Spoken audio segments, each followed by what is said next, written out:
The mission of Urban Peace is really to help save the lives of the next generation. People can change. It's not once a gang member, always a gang member. Prevention, intervention, and violence interruption. We're a nonprofit social justice organization.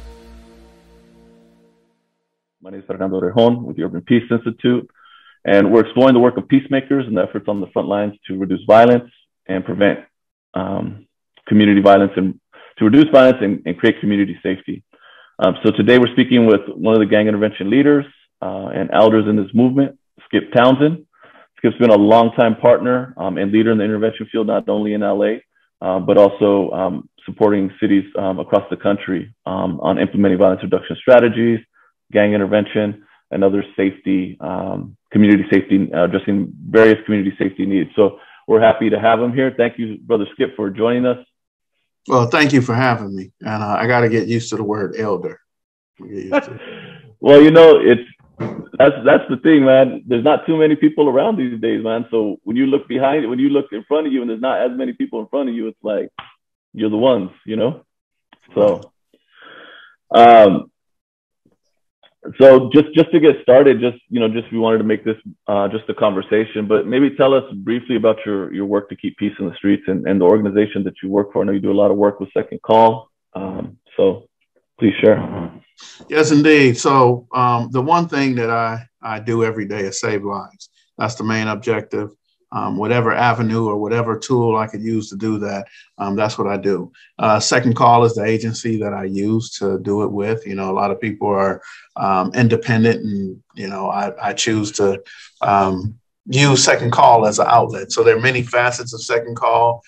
There's the construction part of Second Call, where people are interested in careers.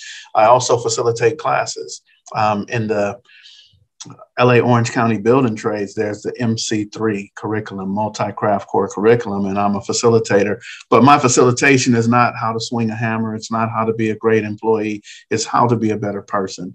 So I facilitate that at the ARC. I facilitate it with Higher LAX. I facilitate it with Flint Ridge and Pasadena, and also, you know, as a part of Second Call. So that's the trauma-informed piece, where people get to talk about how they feel and how can, just through the conversation, can they become better. But also I do intervention, and I have successfully brought people to the table to talk to other people about how can we have safe communities. One of the most recent, of course, was the display that Nipsey Hussle, the mural, and someone defaced it, and to bring those communities together to talk about strategies for safe summers. That was one of the most recent I've done. But also when Nipsey was killed, I was instrumental in bringing two sides together that had normally grew up as friends, grew up as allies, but they had became enemies for 8 years. And I helped bring people to the table to stop that war that went on. And it's so many others, just being a part of it, even if my part was 10 or 15% of getting that piece to the table, it feels good to be able to bring different sides together. So I'm just grateful for not only for the work, I'm grateful for the opportunity to do the work, and grateful for the opportunity to talk about it. So thank you, Fernando. Yeah, no, absolutely. And I mean, gang intervention, you know, one of the things that we found, you know, with the coalition, when we reached out to certain folks to ask for support for advocacy, there wasn't really a clear understanding of what intervention does and what it doesn't do. Maybe can you share a little bit about, you know, what role gang intervention plays in ensuring public safety in LA? Right. So when I think about gang intervention and public safety, the first thing I think about is being proactive. So for interventionists, we can't just respond to incidents. We have to be proactive when we know that things are going on, maybe at school, maybe on Crenshaw, maybe at a high school football game, you know, different hood days. We have to be proactive and find ways to interject peace. So as a peacemaker, I have to bring peace with me, because if I go to certain places, even a church, it may not be peace there. So as interventionists, we have to have a phone full of resources. We have to have a wealth of knowledge and be able to go to different places and be able to interject, even if it's small amounts of peace. if we can create a conversation of peace, we may not create the peace, but if we can create that conversation, then those are the seeds that we need to plant that may get watered later. And then we get the opportunity to, go deeper into that conversation. But as a peacemaker, our jobs is to be proactive and also responsive after things have happened. But it's always in the name of peace. It's never in the name of war or to have individuals fight it out or anything like that. Absolutely. And that's very tedious work. It takes a high level of skill. What are maybe the prerequisites to being a solid gang intervention worker on the street, at the street level, to mediate between multiple neighborhoods that are maybe having disagreements or conflict? Well, I think the main thing is to be known for bringing peace.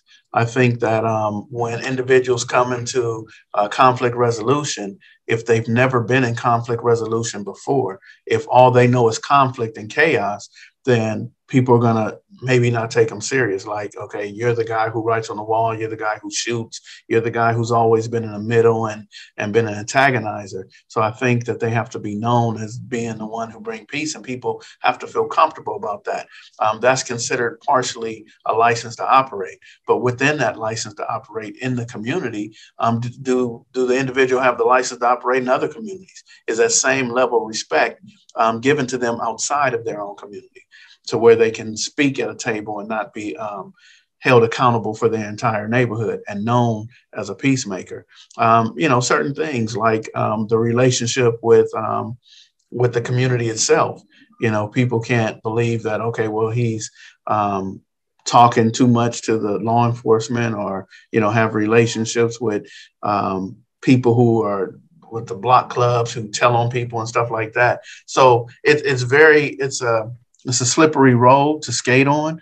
It's a slippery road to navigate and maneuver through. And for the most part, most people don't understand it. And when they get into it and they get into intervention, it's not in their heart, in their spirit, in their soul. So I always say, if there's a person who purposely got into intervention and came in intervention, they're probably not going to be good at it, because the best ones are chosen. They're chosen not by the city, not by the state or law enforcement. They're chosen spiritually. There's a spiritual calling, like those who become pastors and priests. Right. No, that's a good point. A lot of the work, we've been doing for years, to train intervention workers, to really push the field forward. What do you think is the next level or the next stage for intervention? So in the context that we're in, Black Lives Matter movement, pushing for racial justice, reckoning with racism, really looking at the role of law enforcement in our communities. What do you think is the next stage for intervention, and what is your intervention colleagues and other leaders, how do we prepare ourselves for that, and how do we push to that next level? So I think the one thing that we have to do as interventionists is we have to develop and grow. So most intervention workers just wanted to stop the violence in their own community. So part of developing and growing is being able to go in other communities as well and offer some kind of assistance, help, resources, or whatever, and get outside of my immediate area. So in developing and growing, I have to look and see what are some of the resources needed. So then I become a resource. I have to become like the yellow pages. I have to know where the other groups are that can help with these situations. But also, as I develop and grow, I have to make sure that I don't get distracted, that someone doesn't take me off the path that I'm on of saving lives and get me now to working inside of a lawyer's office or working as a case manager. I could be a case manager, but it shouldn't be now I'm working with the homeless population and I stopped working with saving lives, because working with homeless is saving lives. Working with the LGBT community is saving lives. But what do? I'm here for violence interruption in these areas where most called gangs. So I'm working with a different level of people. So should I have those resources? The answer is yes, but I shouldn't be distracted to change my path to that. But here's some things that I can change my path and still do what I'm doing. I can become anger management informed. I can become trauma informed. I can become batterers intervention and domestic violence informed. I can become parenting informed, because these are some of the things that I need to help my community. I can find out where the resources are for food. And now I can once a week or every other week bring in food to the community that needs it. So I want to be able to develop and grow without being distracted and taking on a different path. That's well said, Skip. Part of the work of the coalition is really bringing attention to the role of peacemakers in community-based public safety, pushing for pay minimum salaries of 45,000 plus benefits, life insurance, all of that good stuff. Where do you think the field has to evolve into in order to really increase the presence and recognition for intervention workers as really credible personnel within a public safety framework, right? So the city, you've been a part of that for the last, decade, has, one of the lowest homicide rates we've seen. This last year in 2020, it rose, and now people are getting on top of it and starting to work. But really the recognition for intervention as a critical piece to public safety and taking it to scale. You have any thoughts on that? Yes, I do. I think that we have to change the measurement. How do we measure the value of an individual? And most individuals are valued by their master's degree, their bachelor's degree, or even if they failed at taking a PhD, but just the fact that they were in a PhD program. But I think that the measurement of success should be based on, I want to say lived experience, but also the training, the education, the development of the individual who was once in those positions, who are now in a position of helping. So I think education is the key, but I don't think it should be based on algebra. I just don't think it should be based on advanced physics. I think that if I want to help my community, I think, ninth grade math is all right. If I want to help my community, I think, having some knowledge of science and is okay without me being a master of these things. I don't need a PhD to work with, Tiny Killer, Baby Shooter, Little One Punch. I have experience working with them inside the jail cells when I was an inmate just like them. I have the experience working with them when I changed my life, and now I'm helping them to change their lives. So I think we have to change the measurement, but at the same time, we have to uplift the intervention worker to where they want to be educated. They should be educated. They should go to training. We should become more knowledgeable and resourceful. But I don't think the current system that has a grade from A to F and based on the measurement that they have for the rest of society would fit into this category.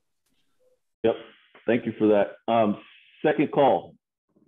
What does Second Call do? What do you focus on? I know you do a lot of workforce development, do stuff around reentry. Probably one of the best groups in LA that do that. Can you share a little bit more about the specifics around what Second Call does? Yeah, so Second Call, let me just tell you, it started with just gang intervention. I'm joining Bo Taylor and me and Kenny Smith say, yeah, we're going to do this. And my only concern was the schoolyard Crips will come over and shoot at us. We go back, shoot at them. The same thing with the Harlem Crips, rolling 30. So I just wanted to stop that war. But what eventually happened is I saw that so many people, it was obvious what they were running to, but what wasn't obvious is what they were running from. So once we started identifying what they were running from, I realized that there was a lot of unresolved and vicarious trauma. There was a lot of substance abuse. My community, I want to say, we are one of the ones who never got a gang injunction. And that's because I always advocated that my community wasn't violent.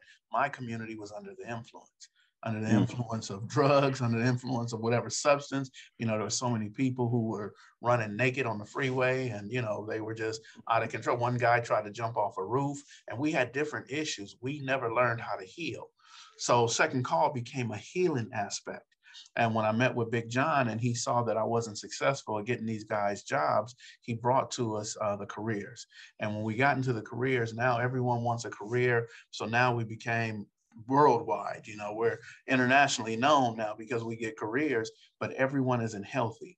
So what we want to do is we want to help everyone through a process. And we do not want to bypass the process. The process is, how can I become a healthy person? Not how can I become employed, not how can I get a new car and a house and, get makeup with my wife or whatever, but how can I be a healthy person so that if I'm a good father, I'd be a good husband, I'd be a good son, and I make a good community member. And that's what Second Call does now. We want to make the community healthy, and reentry is one of the ways where people come to us and they need us. So we have their undivided attention, and now they go home to their families healthy. And I can't say healed, but they go home healthy and they know the process of healing. Yeah, and I think reentry is very important. At this point, we have DA Gascon in there, and I know you've had some conversations, with his office.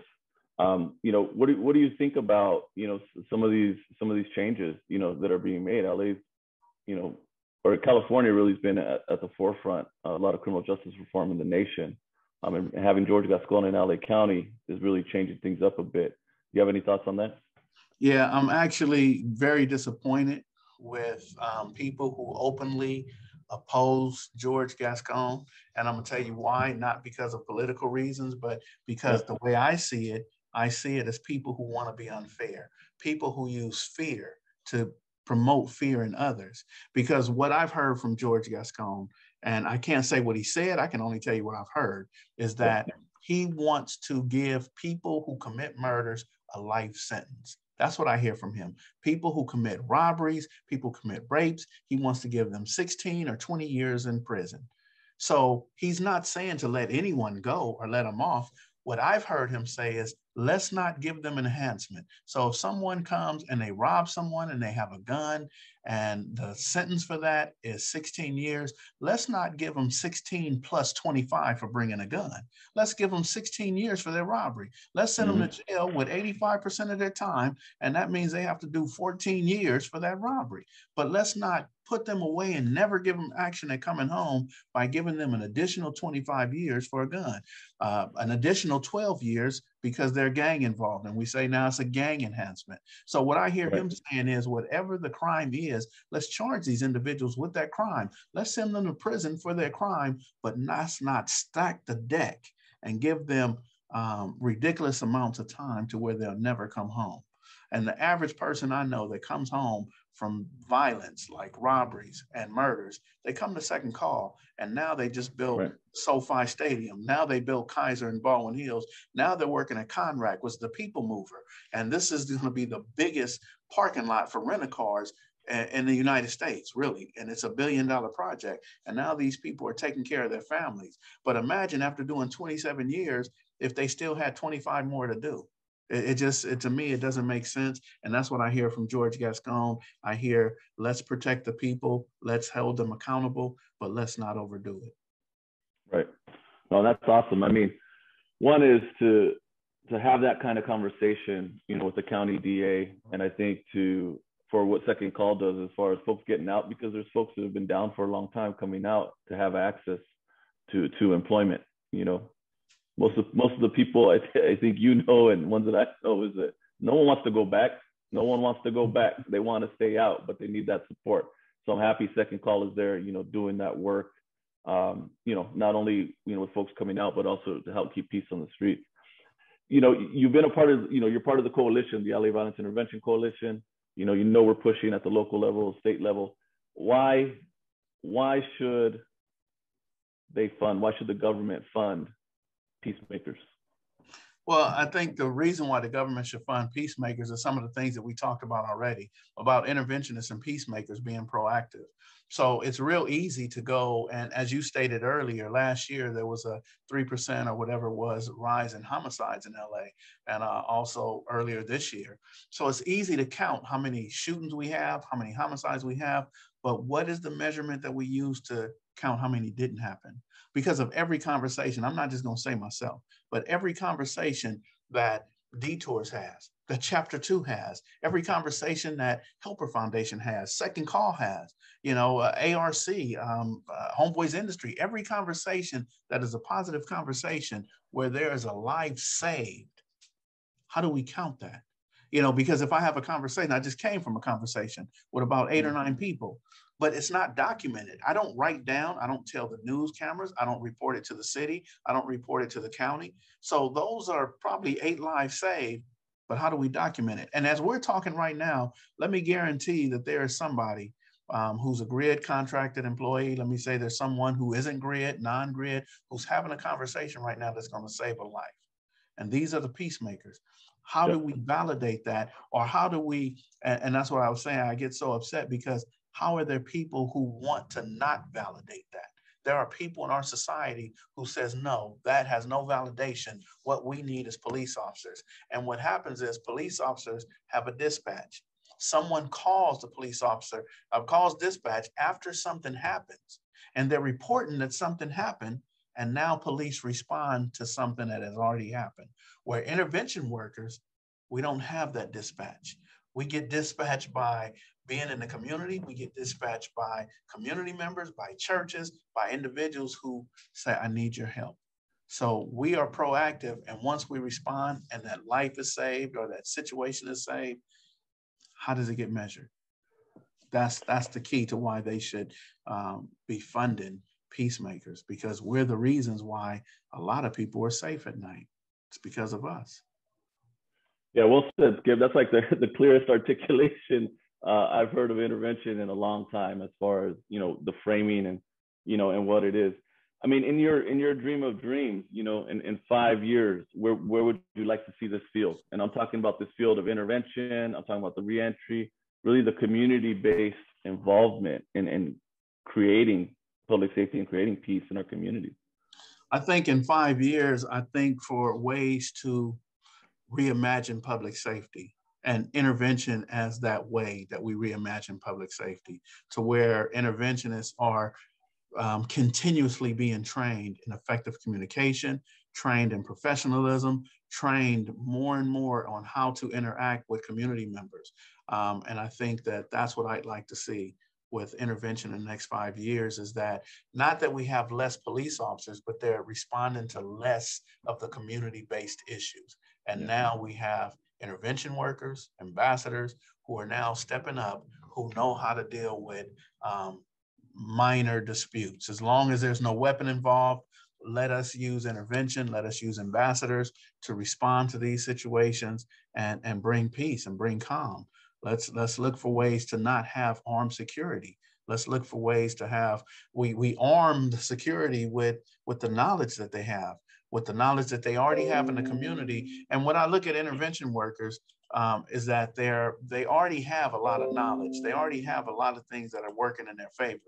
But what we need to do, in my opinion, is to re-educate them. And sort of like books in a library, can we realign these books and get them back in order? But there's a lot that they already have, and they just need our help.